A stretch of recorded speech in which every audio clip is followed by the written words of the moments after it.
Welcome, everyone, to the DeVory Darkins show. It is November 6th, this Thursday, and it's been an interesting week so far. If you guys have been watching the show all week, you know we've had to talk about some difficult things, some hard conversations about politics and the future of this country. And I think this live show is really going to sum it all up because Nancy Pelosi, in my opinion, has surrendered her reign to the new leaders of her party, which obviously lean more left, more socialism, if that makes sense. We'll get into that and show you how that's actually going to unfold. But she has announced her retirement. She will not seek reelection. And maybe the election from Tuesday had something to do with it, maybe not. But she did wait till after the election to make this announcement, of course. And the other thing is Marjorie Taylor Greene. She had an interview on CNN, and she was making some points that I want to react to because I think we need to talk about it. And then the president has made a interesting announcement in the Oval Office as far as weight loss drugs are concerned, including RFK Jr., saying that the dietary guidelines are going to change and they're going to announce them pretty soon. So bottom line up front, if you're new here, we provide common sense commentary during these uncommon times. My goal here is to encourage you guys to think for yourself, critically think that is, look at the full picture, just not one side. Make up your own mind, rise above tribalism, and live your life based on principles. I think if we get back to that as a country, we're going to find a lot of success. Okay, so having said that, oh, and by the way, if you are not subscribed, okay, and you do enjoy my show, please do that now. Whether you're on Rumble or YouTube, you're watching us on Facebook or X, follow us. I think that is the best way to support what we are doing here. All right, let's start with this announcement about Nancy Pelosi retiring. This is from MSNBC. House Speaker Emerita Nancy Pelosi making a long-awaited announcement about her political future. I will not be seeking re-election to Congress. With a grateful heart, I look forward to my final year of service as your proud representative. As we go forward, my message to the city I love is this: San Francisco, know your power. We have made history. We have made progress. We have always led the way. And now we must continue to do so by remaining full participants in our democracy. The Democratic juggernaut who served as the first female Speaker of the House will retire after nearly 40 years in Congress. Known as a prolific fundraiser and legislator and frequent foil on the right, her exit setting off a seismic shift, reverberating from Washington to San Francisco. Let's get more from MSNBC senior Capitol Hill reporter Ali Vitale and Washington bureau chief for the Boston Globe, Jackie Kucinich. Ali, this is... You can just come to me because we don't need to hear that. Okay, listen. She served 40 years in Congress. That's already a red flag. Okay? I'm going to tell you guys right now, something has to change in politics because if it doesn't change, this next generation, they're going to do some radical things. And I'm not too sure people in Congress understand that. I'm not too sure they recognize that. They should. A great example is Israel. These Gen Z voters don't care about that. They do not want to hear anything about Israel. They don't want to hear about Russia, Ukraine, Venezuela, or Colombia. They don't want to hear any of that. Okay, they want to hear about what are you doing as far as the cost of living, job creation, money, things like that. Okay, their economic reality. So Nancy Pelosi retiring really does signal a change, obviously, in the power dynamics. And I'm saying all this because if the people in charge don't get with the program as far as what this new generation is demanding, we're going to see some radical election choices. The first one on the board so far, well, technically the second one on the board, because I'd say Donald Trump is the first one, would be Mamdani. He's the second one. People in New York are going to find out exactly what that means when you vote for someone like that. But what choice did Andrew Cuomo give them? What choice did Eric Adams give them? Didn't give them much of a choice, if you think about it. So anyways, I think the big red flag up front is how could someone serve 40 years in Congress, be worth over $600 million, talking about affordability and all this other stuff? She's the reason why, in my opinion, she's a big part of why California used to be great and is no longer great today. Her and her nephew, Gavin Newsom. But listen, if you serve in 40 years, you do what she did. Obviously, the credit is that she had a successful career. We could say that. I think those two things are true, okay? I think it's okay to say that, all right? Doesn't mean we support her. All right, let's go to what the president had to say, because he had a reaction, but he didn't say it on camera. He communicated it to Peter Doocy. Listen to this. Chatted with President Trump about this breaking news that Nancy Pelosi will be leaving Washington. He tells me the following, and this is a quote. "The retirement of Nancy Pelosi is a great thing for America. She was evil, corrupt, and only focused on bad things for our country. She was rapidly losing control of her party, and it was never coming back. I'm very honored. She impeached me twice and failed miserably twice. Nancy Pelosi is a highly overrated politician." And so that is the first word, but definitely not the last word, from President Trump about this, because about 90 minutes from right now, we do expect to see him in the Oval Office. The two of them, of course, throughout his entire first term, had historic battles, whether it was over funding, whether it was over his impeachment. The two of them did not get along at all, but Yeah, we know exactly how she feels about the president. And that's where she lost. Ultimately, she loses that because I put it on my ex, which is mindset 101. When you allow your hatred to blind yourself, when your hatred for someone is so strong, I mean, it blinds you from reality, you lose. She clearly hates the president. And I think our elected leaders need to get out of that mindset, because it doesn't help the American people ultimately. It means nothing's going to get done because you hate each other too much. It's like what RFK Jr. says. Do we love our children more than we hate each other? Do we love our country more than we hate each other? I mean, these are solid questions, because time's going to tick by, and before you know it, Gen Z is going to be old enough to be the next leaders. You know, I'm just saying. So all of the fighting, all of the hatred, all of the tribalism, has it really served the American people? The answer is a resounding no. It's only continued to make things worse. And there's a lot of things that could change, but again, it's going to take people in Congress feeling the heat, which we're going to see later on today of Senator John Kennedy's bill to make sure that if the government isn't open by a certain day, that they can no longer get paid. He's going to introduce that today. See, these are the types of piece of legislation I want to see more of. Accountability of our elected leaders. We can't hold them accountable while they're serving. We can only do that when the election comes around. But, you know, that's every 2 years for Congress, right? So between now and then, I mean, we need our leaders to obviously pass certain things that continues to put pressure on them to do their job. And Nancy Pelosi, say what you want about her, but she's as corrupt as you could be. She's right along the lines of selling the American people out, the working class. She went along with it. And it's fascinating that if you go back to the 90s, the policy positions that she had are the same policy positions that President Trump is pushing today. But she hates him, so it doesn't matter. Okay, let's go to Mike Johnson. Here's his reaction. The old guard has been repudiated, and the radicals are taking over the Democratic Party.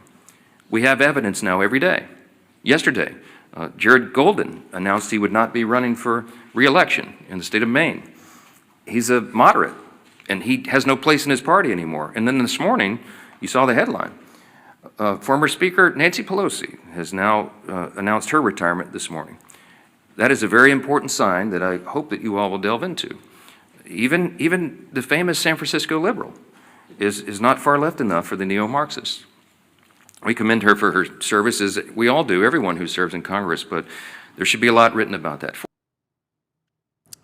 Well, the interesting thing about Speaker Johnson, guys, is she's accomplished way more than he's ever accomplished at this point.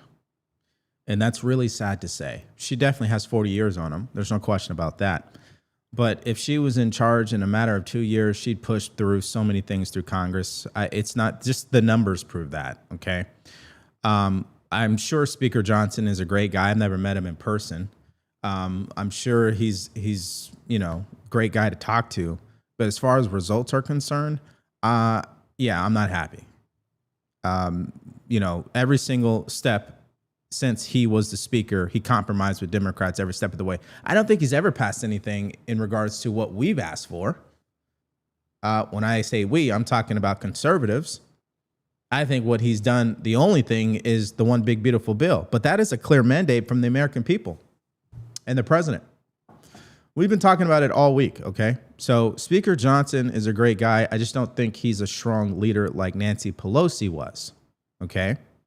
And I'm not trying to compare them to minimize him. I'm just sharing the facts of the case here, that the only silver lining when you're comparing them, I guess, is that if you're a Democrat, you were able to get what you wanted because she was in charge. And she ran a tight ship. And if you got out of line, they kicked you out. I mean, it's that simple. She ran the Congress like it was a mafia. Okay. Now, again, that didn't serve the American people. But what I'm saying today is Speaker Johnson, yeah, he hasn't really done much. Okay. I think that's fair to say. But I'm glad that she's retiring. And just to back up my case, because maybe you guys are like, DeVory, why are you raging against Speaker Johnson so much?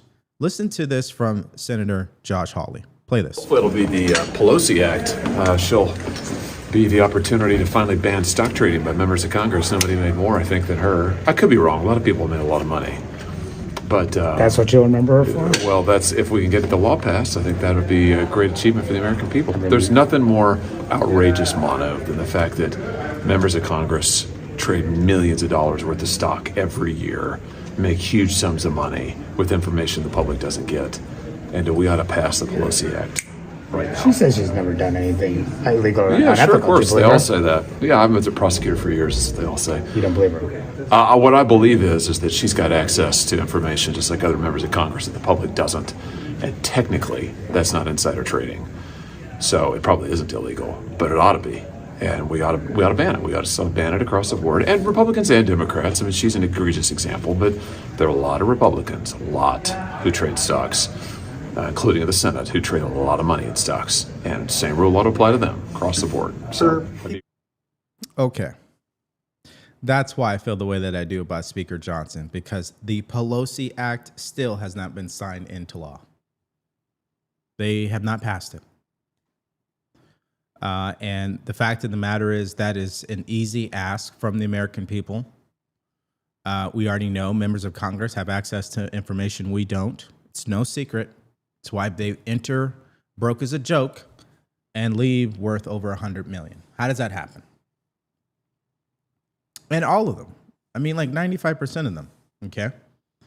So that's why when people start talking about, what we were discussing earlier this week about the influence in our politics, whether it's Israel or foreign nations or lobbyists or special interest groups or China, the problem is politicians are controlled by the money, and that needs to change.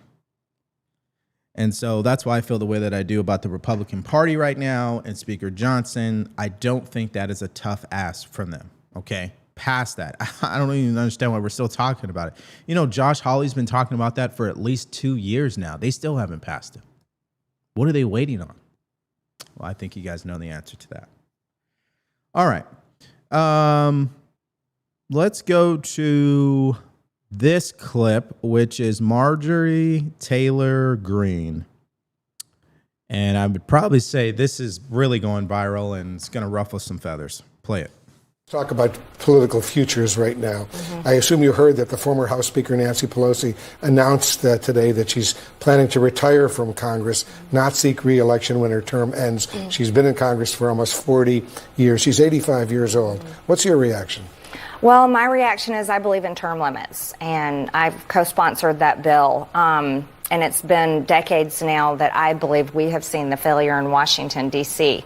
However, I will praise Nancy Pelosi. She had an incredible career for her party. I served under her speakership in my first term of Congress, and I'm very impressed at her ability to get things done. I wish we could get things done for our party like Nancy Pelosi was able to deliver for her party. So I wish her well in her retirement. But I would like to see people exit Washington a lot sooner rather than wait until their 80s. Yeah, I agree. We all wish her well. Yeah. So we wish people would exit way before the age of 80 years old. No question. Now, what I'm going to do right now, just to be thorough here, I told you guys, I think this was the other day. The question was, how many members of Congress were in nursing homes or not physically present in 2024?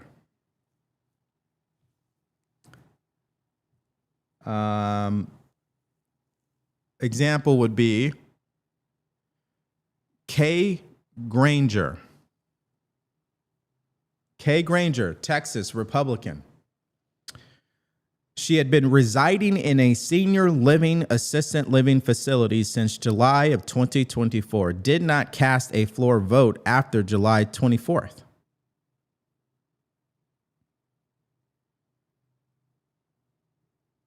Let's bring this on the screen so you guys can see what I see.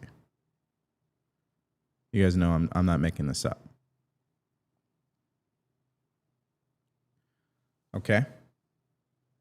How is that possible exactly? How does an elected leader in Congress is in an assisted living facility? If you're in an assisted living facility, you should be removed from Congress. See, this is the type of stuff that makes the voter feel like, okay, you guys are on some dumb stuff. This is way out of hand.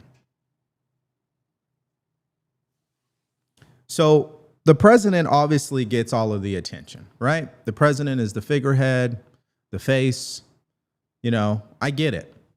But this isn't a communist system, okay? It's 3 branches of government. And the branch that I believe is behind some of the decisions that have truly taken this country off course is Congress.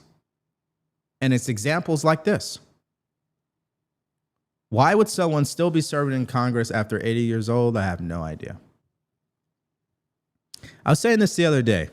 So when you serve in the military and you're active duty, Title 10, meaning you're stationed on military installations, not National Guard or Army Reserve, the max you can spend on that military installation is 3 years. Now, it might have changed, but when I was serving, that's the way it was. You go to your new duty station, you got 3 years max, and then they're going to move you. Sometimes you don't even get to choose where you are moved. Sometimes you say, hey, I want to go here, I want to go to Korea, I want to go to Japan, or I want to go to Fort Bragg or Fort Benning, whatever. And they're like, nah, you're going here. The point to what I'm saying here is the military is structured in a way to prevent complacency. That's the problem with Congress. They're complacent. They don't have things in place to keep them on their toes. Why? Because donors are the ones who truly control these elections. They're the ones who get all the money. And we seen that on the Democrat side when Cori Bush was voted out of office, when Jamal Bowman was voted out of office. Right? Certain donor groups, particularly AIPAC, to my understanding, got them out of there because they started voicing their opposition to Israel. That's a prime example of how much influence a PAC, a donor, a special interest group, has over our people in Congress. That needs to change, no question. So you got that, you got the lack of term limits, and then you got people like her living in an assisted living facility. I mean, you just can't make this stuff up. Okay. And circling back on what Congresswoman Greene was saying is that there's no question Pelosi, for her own party, got results. That's why I said, what has Speaker Johnson, as far as results are concerned, what has he gotten for us? It's a good question. But see, these are the mental calculations that we have to make because we run the risk of losing power if we're too reactionary to all of this. So we want to hold our elected leaders accountable. We want to debate each other on the issues. But if we go too far to the point where we're fighting each other over everything, that means we're not actually focused on the true enemy, which is progressives. Because they're the ones who will absolutely destroy this country faster than any other party. Because they believe in socialism. They believe in no limitation on anything. They believe in the biggest government in history, okay? And someone's going to have to pay for that. They believe in higher taxes.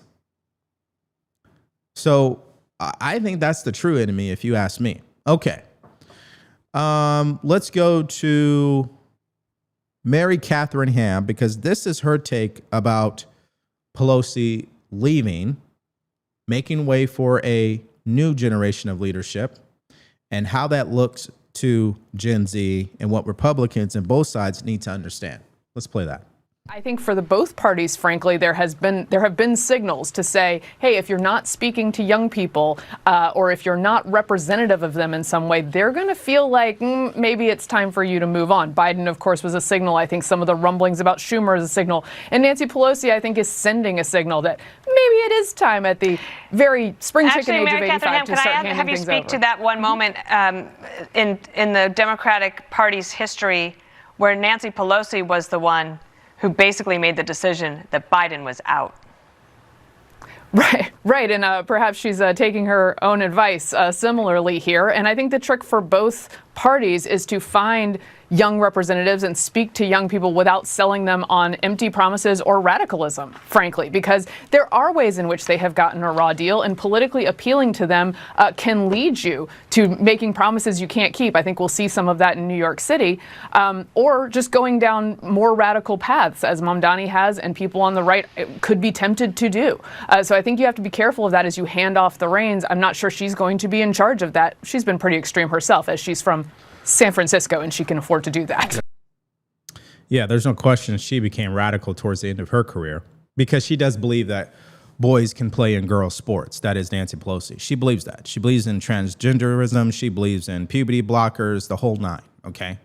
So whoever Nancy Pelosi was in the 90s, she threw that person in the trash.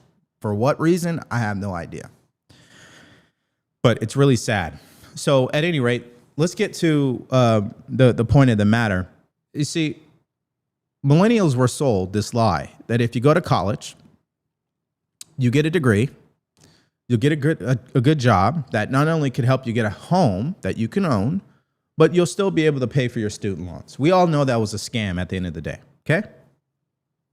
We know that a lot of millennials, like myself, joined the military based on the idea that Osama bin Laden was responsible for 9/11. And there was weapons of mass destruction in Iraq. And come to find out, that's so far from the truth, okay? And so had no problem serving our country. I'd do it again if I had to go back. No hesitation there. But it's clear that the generation for millennials, we've been sold lie after lie after lie. Not to mention how much surveillance took place illegally from the federal government during our generation. And I can keep going, but at any rate, so you have that. And then you have Gen Z who's coming on the scene and realizing, man, boomers, they seem to have it all together. I wouldn't say all that. I think there are boomers out there that are struggling just as much as everybody else.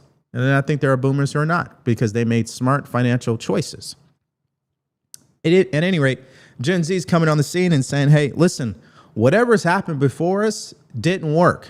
We see the results. We see how upset millennials are. We see how broke they are. We see how even boomers are struggling. We see how people can't even afford to get a home. And then when we seek to take advantage of these opportunities, we can't. Now, you guys know I believe in two things could be true at the same time. One, I just think Gen Z lacks financial literacy and entrepreneurial skills. And they need to understand this future economy is not the same economy that boomers went through. And so they have the ability to be, in my opinion, much richer, experience prosperity at a higher level than any generation before them. They have that ability today. They have those opportunities today because there's an infinite ways to make money in today's economy versus 50 years ago. But they're not going to see that unless they start thinking this way, of course. And so that's why I disagree strongly with progressives, because instead of telling Gen Z to be a victim, they need to tell Gen Z to get to work and start understanding money, start understanding this economy, and capitalize on our capitalism here in America. Instead of fighting the system, we need to understand it so we can prosper. I think that's something Gen Z needs to well, they don't need to do anything. That's just the way that I see it. Okay. Let's go to, before we move on here, let's see what you guys have to say. I want to check in with you guys. Let's see here.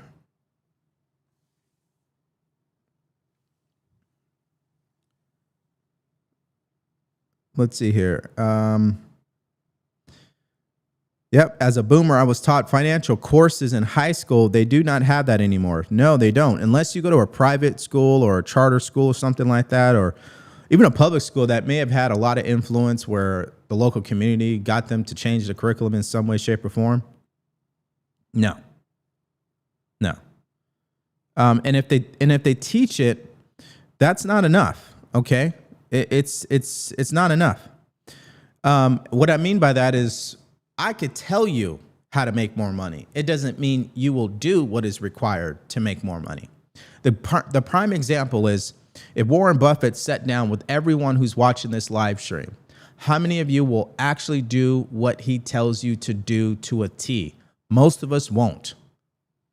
So it's not about what necessarily people know. It's about what they do, closing that knowing-doing gap.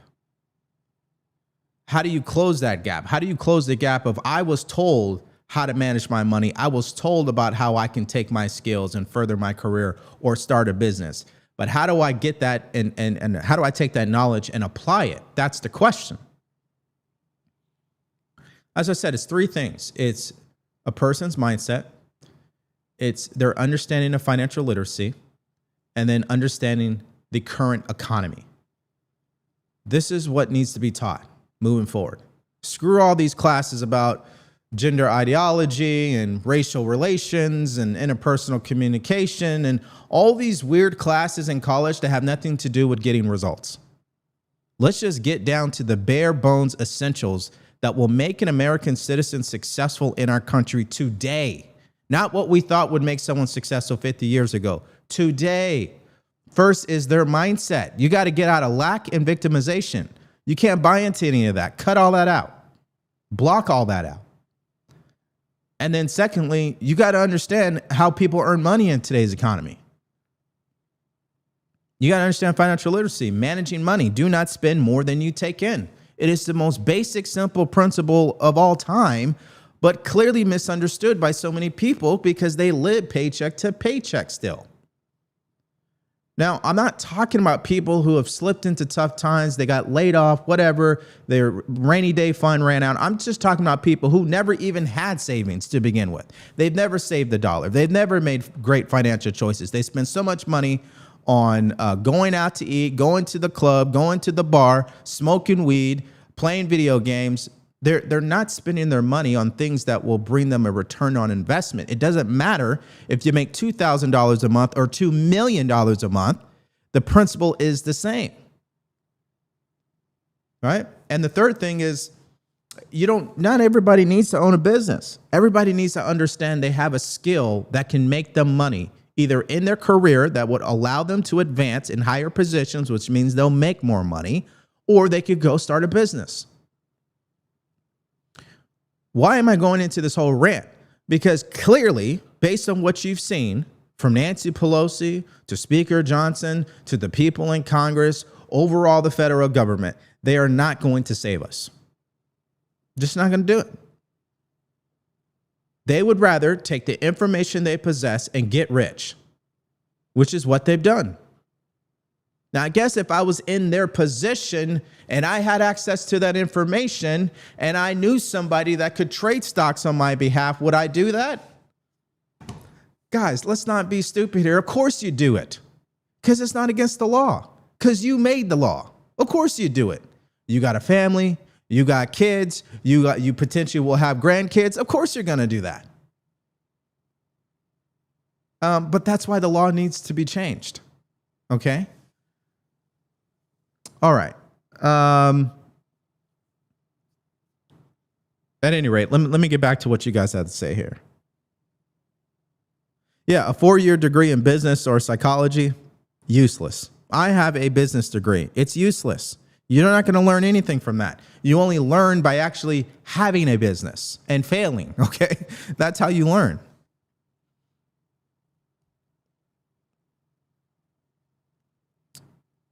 Yep. You know the deal. Strong men make good times make weak men, and so on. Yeah, that's what's happened. So I say all this because I know I have people who are older who are watching, people who are my age, Gen X as an example. You have Gen Z in your life, whether it's your cousin, your nephew, your niece, whatever, your son, your daughter. You got to communicate this stuff to them. You got to tell them, listen, you don't need to be a victim. You don't have to make the same choices we made. It's a different economy for you guys. Here's what you need to do to get ahead. I think the future can be bright for them. I just think they need to get the right information. I don't think they're getting the right information, especially when you see what happened in New York City. They're not getting the right information. They think socialism will solve their problems. It's not going to. There's no question. That's not going to solve people's problems. Handing out money and free services, that just isn't going to do it. No, I didn't skip Gen X.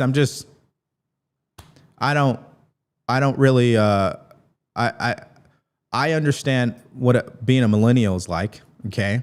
And I know a lot of people personally who are Gen Z. And, but I would imagine Gen X, literally same situation. I'm sure you were lied to. And things did not turn out very well for you either. You know? It's like every generation has continued to get the short end of the stick. So that's why if we go to this clip, I'll circle back on Rumble, but let me play this clip first. Let's play this from Marjorie Taylor Greene, her interview on CNN. This is what she said about the House of Representatives not being in session in over a month. Play that. Here, I was telling my staff on the way here, I said, I voted to fund the government on September 18th. And here we are today is November 6th. And the House has not been in session since then. And I truly believe that's an utter failure.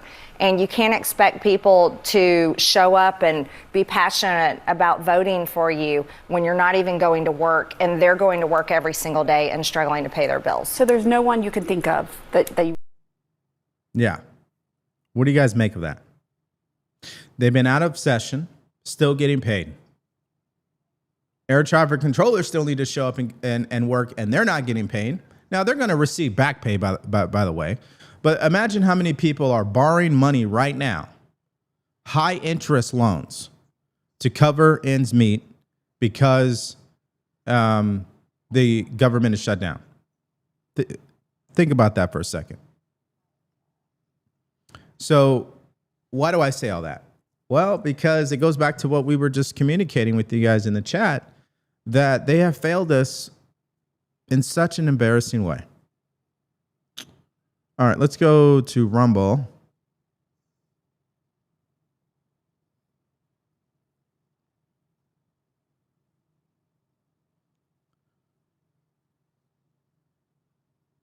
Yeah, let's see here.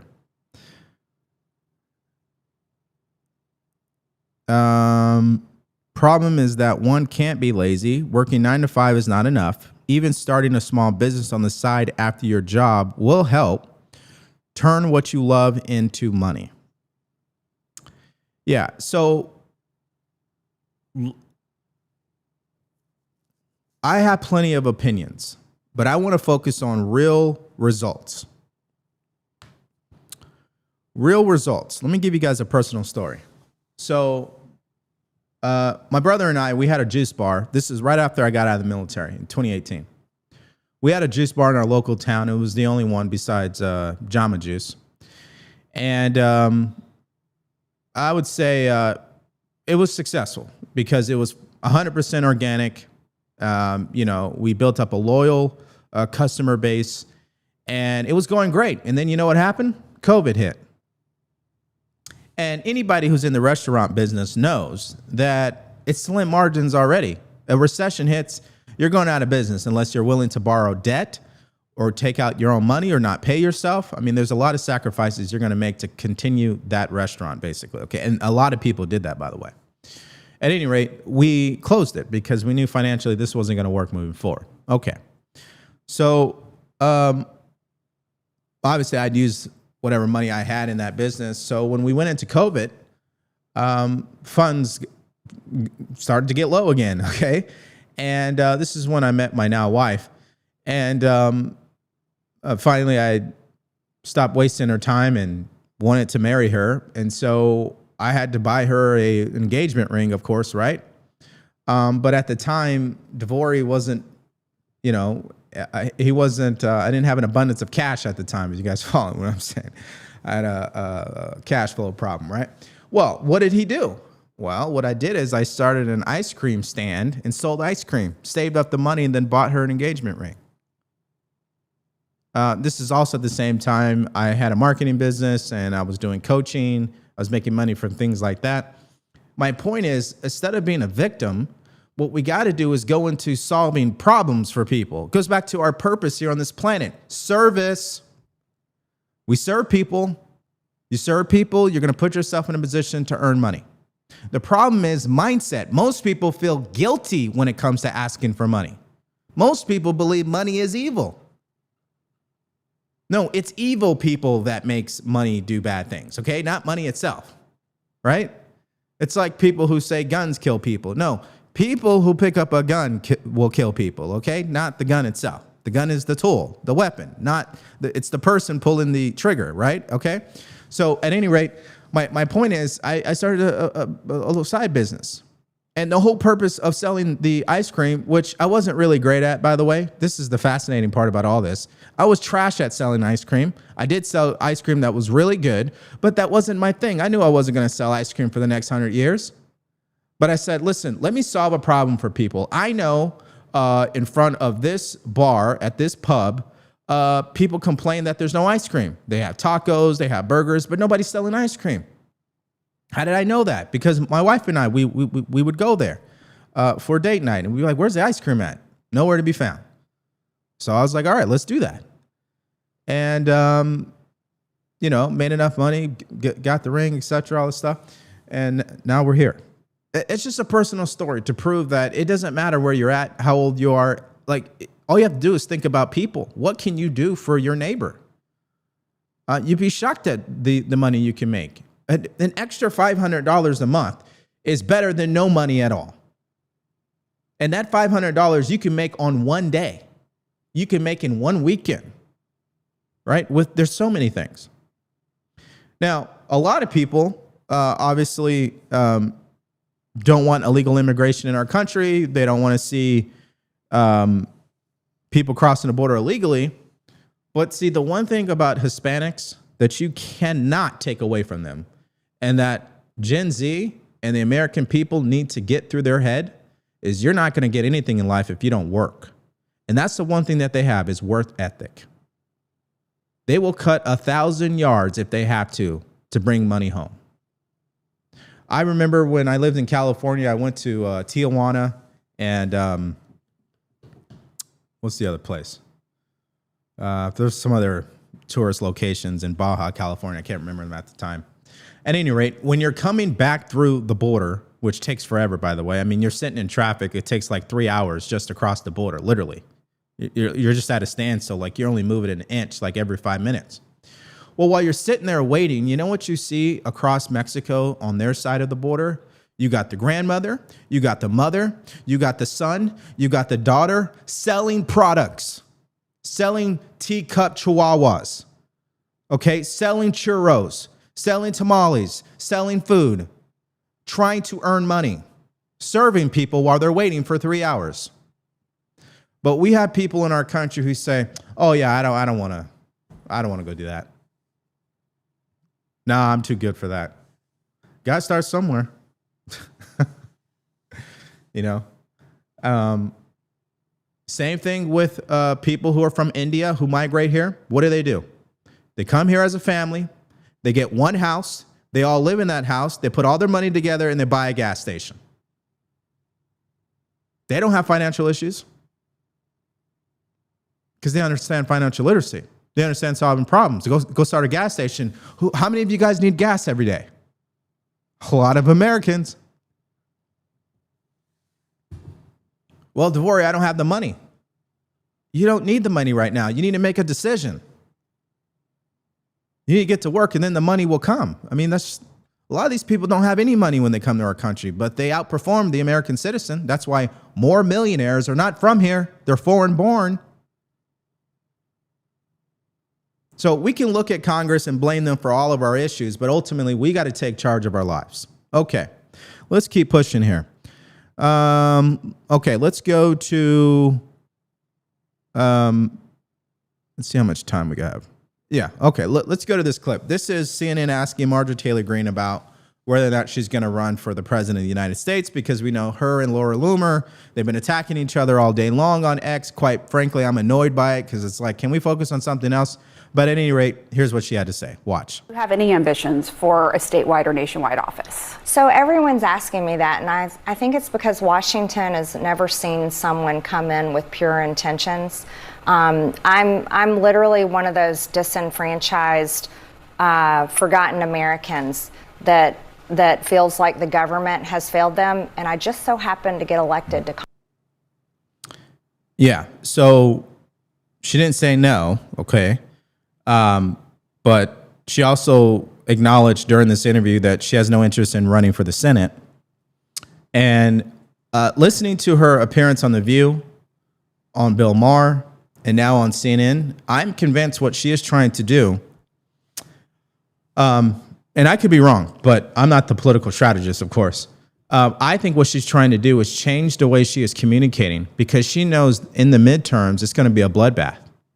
And I think what she is trying to do is what I've been screaming about this entire week is Republicans need to get on board here. They need to start communicating about the issues that Republican voters are complaining about. They're not listening right now. They're not communicating those issues.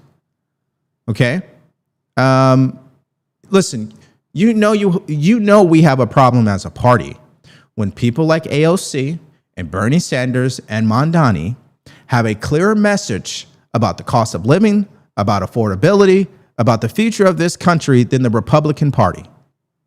We know that's a problem. So this is not just my opinion. This is from the Vice President of the United States. He said the same thing. He sees the writing on the wall. That's why we see him attending some of these events with Turning Point USA. He knows he's going to need their vote. And I think that's why she's changing her messaging here. Now, some people believe it's because she had a falling out with the president. She's disagreed with him on a multitude of issues. You got one side who supports what she's saying because she's being lumped in the category of Tucker Carlson, and on some issues, Candace Owens and Nick Fuentes, all these other people. And then you have other people who say she's turned her back on Israel, and she's a traitor and all. Listen. Can't we just focus on the actual issue that is truly impacting everyday Americans right now? I could care less about her. What I care about is whether or not these people who've been put in Congress are going to pass policies that will help this country in the end. Yes or no? So I think that's why she's changing her messaging. To give you an example of that, listen to this. I ran for Congress in 2020 frustrated with my own party. I feel like many Republican candidates, they campaign one way, and then when they get power, they do nothing with it, or they never fully deliver what they promise to the American people. And I think there are many voters right now, and I think that showed on Tuesday, that genuinely feel that way. I represent Americans that are really done with foreign wars and foreign policy, really want to focus on our own problems, our issues.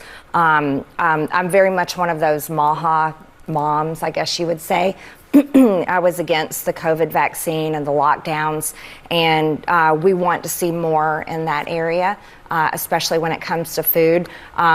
I'm one of those that supports our farmers over any farmers all over the world, and bailing out Argentina and blaming our cattle ranchers is not the way to go.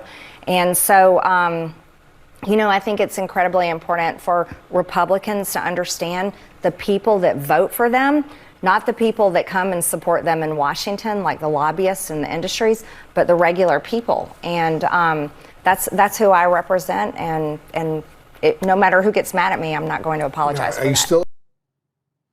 Yeah, so she's your Thomas Massey at this point, your Rand Paul at this point. I don't think anything's going to change her mind. I think she's going to continue to say exactly what she just said until she loses her next election or she gets reelected.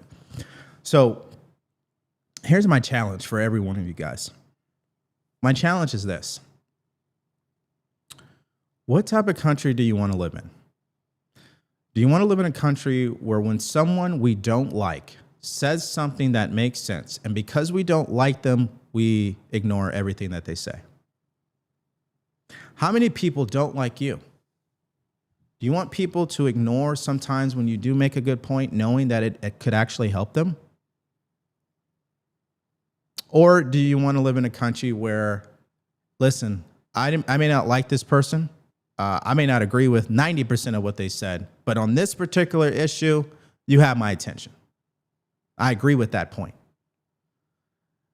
Because this takes me to the most annoying thing at this point right now is that the Republican Party is nowhere to be found as far as policies are concerned and delivering results for the American people.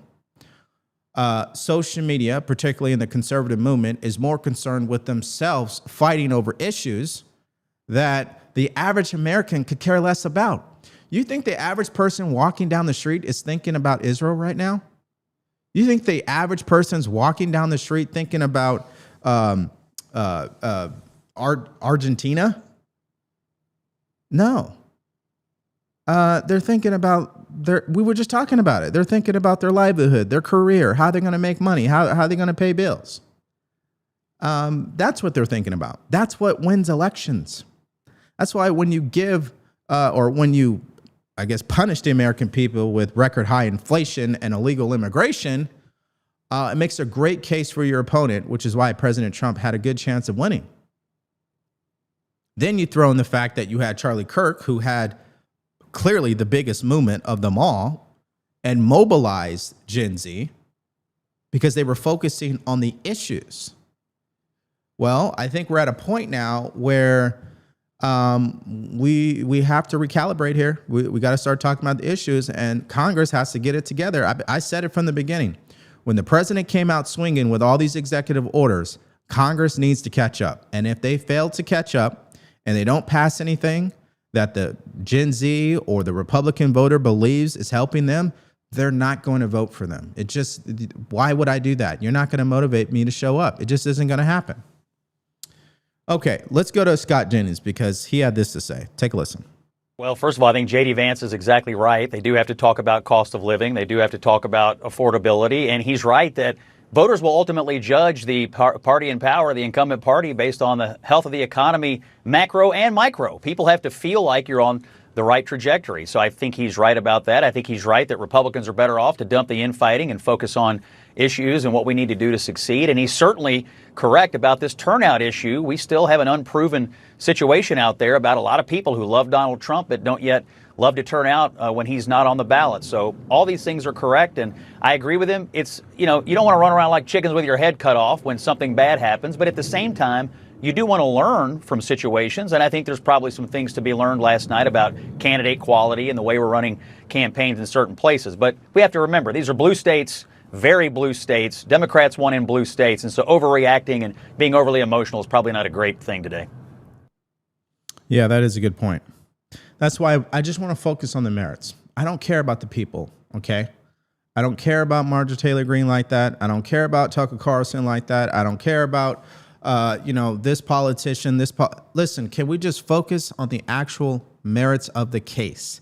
Because that's the only thing that matters in the end. We can get caught up in, that's what I'm saying. That's what killed the Democrat Party. They got so caught up in their hatred for the president, they forgot to do the very thing that made them the party for the working class. They forgot about that. They put all their eggs, their attention, their energy, their focus on President Trump. And when you do that, that means your attention is not on the people who elected you. That's why men have left that party. That's why younger men are more conservative today. That's why moderate Democrats have turned independents. We have more independents than any time in history. And so that's just going to continue to happen because these people, they spend more time hating each other than actually serving the American people. It happens on both sides. There's no doubt about it. Now, having said all that, of course, what is the president doing right now? He just held a press conference in the Oval Office announcing more action that he is taking. And it still ends up with the question, will Congress catch up here? This is him announcing that he is slashing weight loss drugs. Okay. I guess they came in at around $1,200 a month. He's bringing it down to $150 because he went to the actual drug maker themselves. These are weight loss drugs, in case you didn't catch that. And he's announcing that he's been able to get it down. Let's play that. Starting today, the other countries are not happy with us. I don't think they like me too much, Bobby, but that's okay. Eli Lilly and Novo Nordisk are committing to offer Zepbound and Wegovy at most favored nations rates for American patients. This will slash the cost of Wegovy from $1,350 a month to ultimately $250 a month. $1,350 to $250. Did I do a good job? They're going to write about it. You know, they like to not write these things. And reduce, you think Biden could have done this? I don't think so. And reduce the monthly cost of Zepbound from $1,080 to $346. In addition, they're both committing that future GLP-1 weight loss drugs taken orally, which are currently under development, will be sold at no more than $149 per month. It's a massive, think of that. You go from $1,300 to $149 a month. We anticipate these new versions will be coming out in a very short period of time. All of these drugs will be available directly to the consumer at TrumpRx.gov. So the president continues to take action. Again, there's a lot of things that we would probably do differently as far as strategy is concerned, but I'm going to give the president credit every single time. He is continuing to do something, okay? So, again, goes back to Congress. He can do that. That doesn't mean it's permanent, okay? So Congress ultimately has to pass some type of bill that says, hey, it is law that these drug makers cannot sell these drugs past this price, okay? So this is temporary. TrumpRx.gov is temporary. You think that's going to stay in? That's going to stay on the website after he's gone? No, they will get rid of that.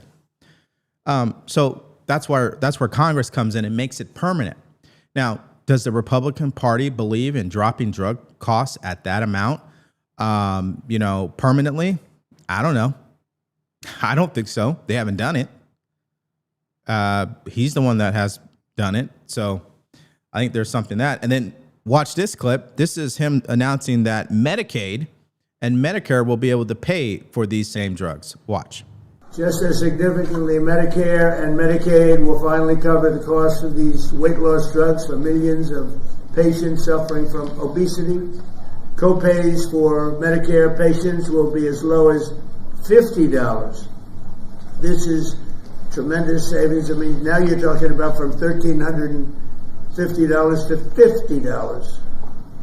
This is tremendous news for the American seniors. And you all remember what I had 1/8 of 1% for the year. I cut it 1/8, and I was so thrilled. But now we're cutting it 1,000%, 1,200%. Nobody's ever seen anything like this. Nobody else could have done it, but I say that modestly. Okay. So these are great moves from the president, of course, especially if you're a person who are taking these drugs, of course. There's no question healthcare is more expensive than it's ever been. The prescription costs, we pay higher amounts than anybody else in the world. So this makes sense.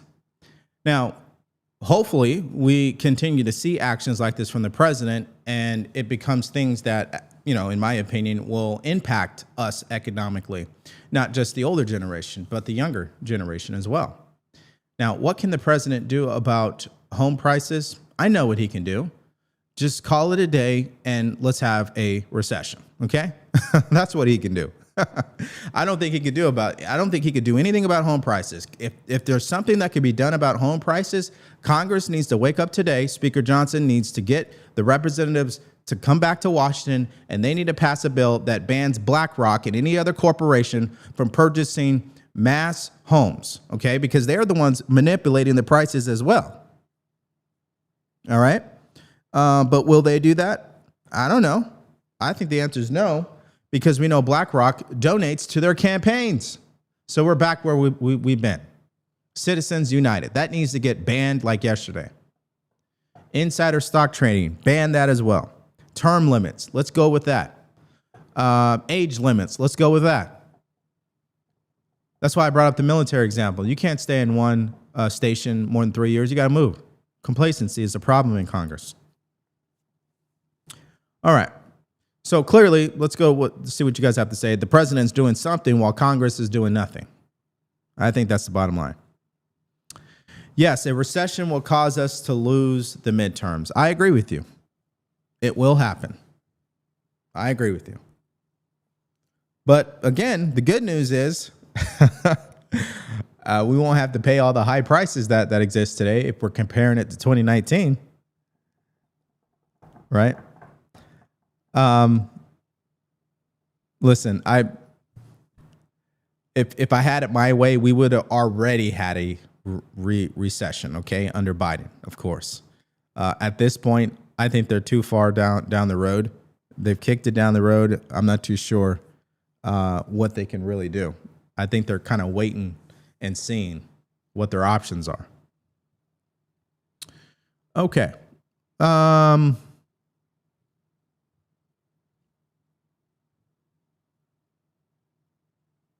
Let's see here.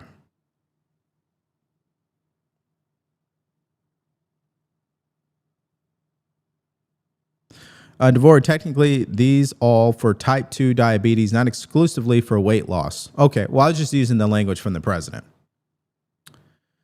But at any rate, I mean, again, it's only temporary.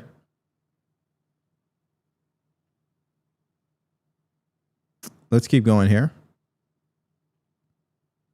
These drugs are poison. Yeah, don't get me started on that, because I'll have you guys here for the next hour. DeVory, you really need a higher moderator. Yeah, I think we're going to need to start doing that. I'm going to ban people type of guy. I just let people say whatever they got to say. But yeah, if it's getting disruptive, we will do that. Okay, well, hold on. He did talk about GLP-1. I believe that is the name of it, right?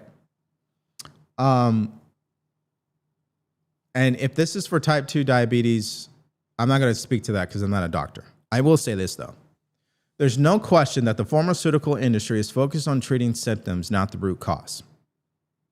Now, it's great that he's trying to make it affordable, but if we really want to solve the problem of why the American people are so sick, it's in the food that we consume. The food. A great example to know exactly what I mean, if you have the money and the opportunity, go to Europe, go to Italy. Go there for at least a week. Eat their food and see what happens. It's a drastic difference. You can eat the same thing, but the way your stomach feels, your energy levels, it's like night and day. It's like night and day. Now, some of you guys know this, some of you don't, but I want to make sure I'm transparent and thorough here. I don't eat meat, okay? And I don't eat dairy. And I try my best to stay away from processed foods. Now, my decision to live my life that way is because I understand who my biological mom was and the health issues she had. I understand the health issues that have plagued my family time and time again. I'm African American so you guys already know where I'm going. Diabetes, high blood pressure, high cholesterol, all the stuff, okay? We've had that. And the root cause to most of that is the foods that we're eating. Mass production of everything continues to make us sick. So I don't have an energy problem. I don't have a weight problem. I just took a blood test for my life insurance. I mean, they gave me the highest rating possible, and I've had to take that test at least 3 times over the past 2 years. It's because I'm not consuming garbage, okay? That doesn't mean I won't eat garbage because I can indulge, all right? Everybody's a foodie, right? I'm sure you are. I am. I will, but I don't make it a common daily thing. That's what changed over the past 50 years. Americans didn't used to eat the way we eat today. Ask your grandparents, did they eat the food they're eating today 50 years ago? The answer is going to be no every single time. Even McDonald's is different 50 years ago than it is today. That's the frightening thing, that even the food that was a risk 50 years ago, that's healthier than today. So not to get on this whole doom and gloom rant, what do you do about it? You have to try your best to minimize your processed foods. That's the number one killer. Processed foods. It's in the name. Processed foods. Humans are not designed to eat processed foods. We can consume it. Absolutely. You can consume it until it's your day to go home. But more than likely, you're going to have problems with your health. And now we see it showing up in our children with all of these disorders, diseases. And then we're wondering like, oh, well, I don't understand. Well, it's very simple. It's what we're giving our children. Why do you think our parents didn't want us to eat candy bars? You eat that candy bar and you're going to have a kid banging his head against the wall. Uncontrollable. He's not supposed to be eating that. Well, I want my kid to be quiet, or well, I guess you're choosing pain over, common sense. But at any rate, I don't tell people what they should eat. I just tell people what the results show. The results show that the American people are eating more processed foods than any other country. We are the most obese country, and we are the sickest country if you're factoring in how wealthy we are financially and the advancement of our healthcare industry. So we can use all these AI and these technologies and these pills. That's not going to solve the problem of basic principles of health. It's like going back to financial literacy. It's just principles that are essential and basic. They're timeless. They never change. When it comes to our health, we should be active. We should be walking. We should be consuming positivity. We should not be stuck in toxic circles. We should not be living in a toxic environment around people that are toxic. And we definitely should not be consuming toxic foods every day. Can you do it every now and then? Of course. But so when they're announcing these pills, I look way past that. That's not the solution. The solution is the way people eat, their lifestyle, their environment. That's everything. That's why you could take someone who is from the ghetto. Okay. Haven't you guys seen the movie Trading Places? Now, my movie guys out there, you know where I'm going with this. Anyone who has seen Trading Places knows exactly what I'm saying. These billionaires made a $1 bet that they can take a criminal who's from the ghetto and from the streets, place him into an environment with rich people who are wealthy and higher IQ, and he will start acting like them. He will start behaving like them. In fact, in some cases, he might even excel higher than them. And then you take that same guy who is wealthy, high IQ, place him in the ghetto and watch what happens to him. It's environment. It's environment. But at least the president's doing something, so I think that is a positivity. I think that's positive. Yeah. So I'm not a guy telling people don't eat meat or don't eat dairy. I'm telling people to stay away from processed foods because that is the culprit. That is the problem. Now there are people who don't eat meat and don't eat dairy and are fat because they're eating processed foods. You guys follow what I'm saying? It doesn't matter. It doesn't matter whether you're a vegetarian, a vegan, a pescatarian. Call yourself if you're a person who only eats meat, right? Like the principles are the same. If you're consuming processed foods, you're going to have health issues. So the principle applies to everyone across the board.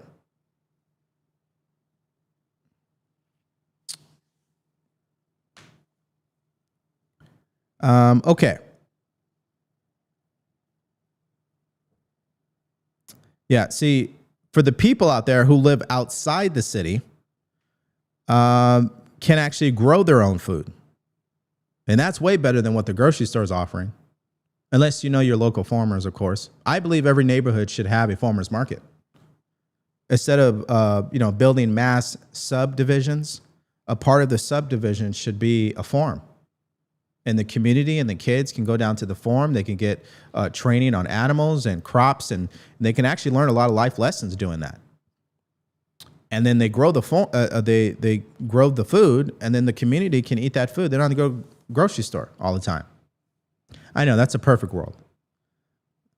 That would be a perfect world. Let's see here. Yeah, artificial colorings. That's a whole nother thing. Sodium. Yeah, that's a whole nother thing. So I'm going to get off this topic because I think I'm going too long with this. So I think there are 3 ingredients that as an American citizen today in 2025, we have to stay away from as much as we practically can. Number 1 is sugar. Not sugar you get from eating an apple, not sugar you get from consuming a pineapple. No, sugar that is processed. Okay? So we're talking about corn syrup, high fructose. We're talking about artificial sugars, things like that. You want some issues, go ahead and do that every day. You're gonna have some problems. The second ingredient, and this is a tough one for the American people. This is even if you eat healthy, you still have this problem. Sodium.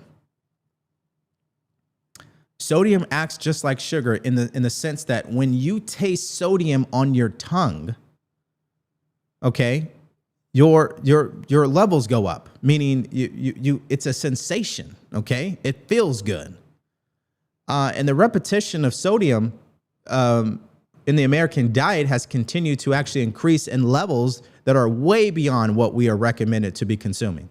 That's why most people walking down the street, whether they are skinny or obese, has high blood pressure. They consume too much sodium, especially if they don't live an active lifestyle. Obviously, if you're an athlete or something like that, you can consume high levels of sodium because you're burning it. But for someone who's not like some triathlete or something like that, or you're not in the military or something like that, and you're working at a desk every day, high sodium is going to be a problem for you. It's not a if, it's just a when. Because never in history have we consumed the amount of sodium we are consuming today. It's a problem. It's the number 1 contributor to high blood pressure. Our arteries are not designed to intake high amounts of sodium, okay? So sugar, sodium, and then the third ingredient, and you thought sodium was hard, preservatives. That's the difference between America and Europe. That right there is the main difference because it's about making money. So they use high amounts of sodium and a lot of preservatives to make sure that the ingredients they use to produce the foods that we eat can last the longest on the shelves. The problem is when we're consuming a high amount of preservatives, that's not good for us. So now you've got sugar, high amounts of sodium, preservatives, and food that is processed. You got problems. We got problems. The country has problems. So they can make all the pills they want. That's not going to solve it. That'll just be short-term Band-Aid. Yeah. So even if you were to eat meat, right? Because I know a lot of you guys do. The question still remains: don't buy meat that's processed. Go to your local butcher. Go to your local farmer. See how the cattle is managed, right? Like I'm saying, in a perfect world, that's what we should be doing. Okay. I don't think you're going to find that in obviously the urban cities. That just isn't going to happen. That's why you got to go outside, right? In the more rural areas. And if I had to make a decision between meat and dairy, I would get rid of dairy first, because dairy, there's nothing. It's completely. I can go all day with this, but the problem with dairy, particularly, and I'm not talking about milk, I'm talking about cheese. The problem with cheese is there are hormones that are passed from the cow into the cheese that makes you addicted. That's why you can't get rid of it. That's why you can't stop eating cheese. The problem is it's bad for your gut. It's bad for your gut, you know.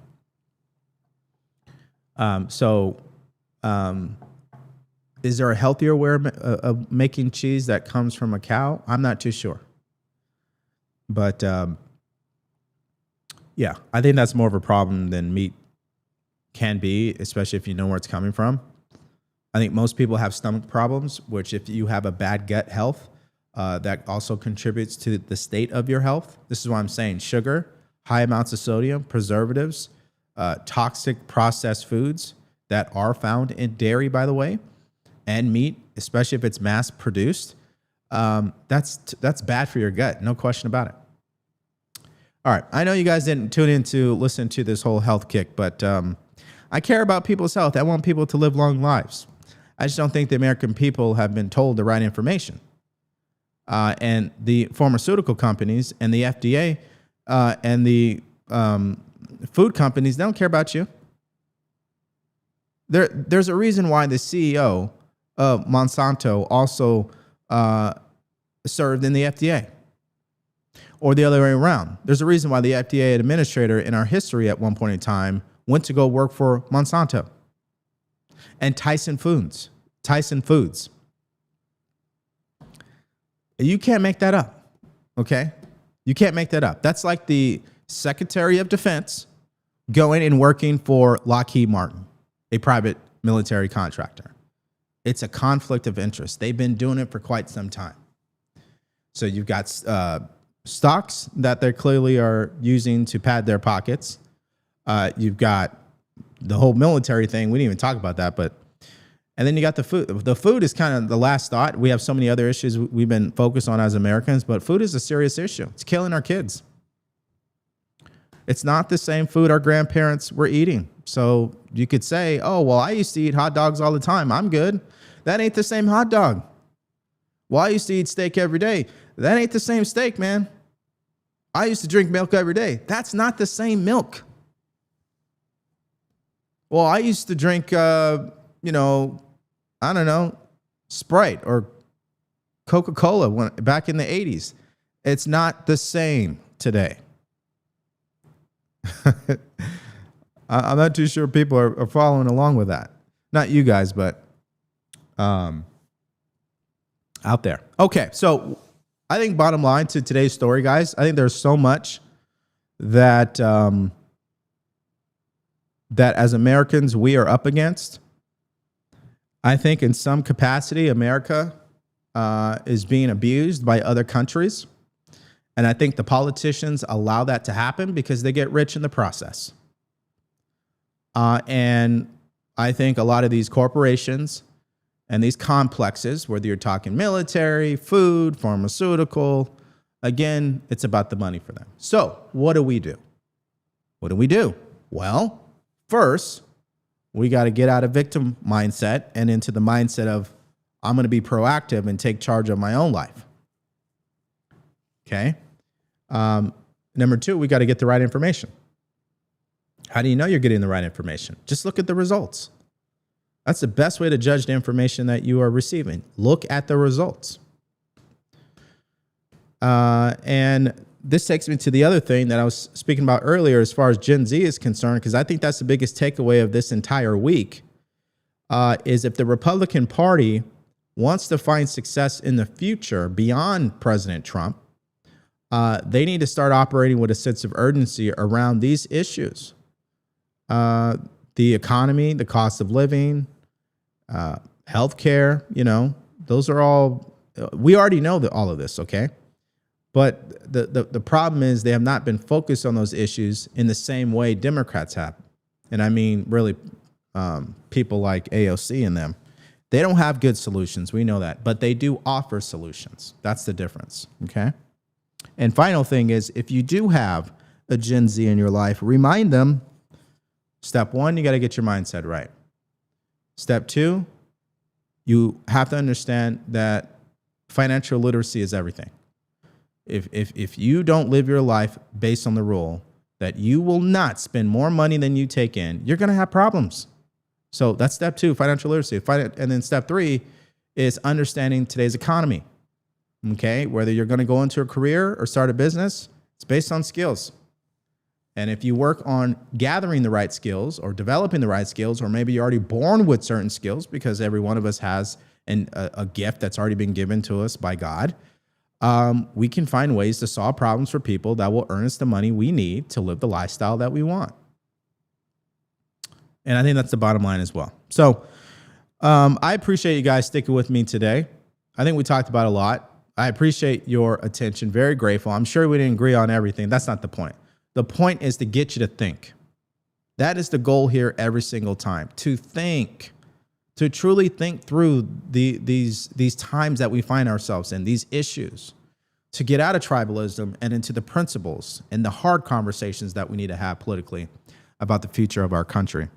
So if you guys did find value from this and you haven't subscribed, please take the time to do so now and share the stream with the people you care about.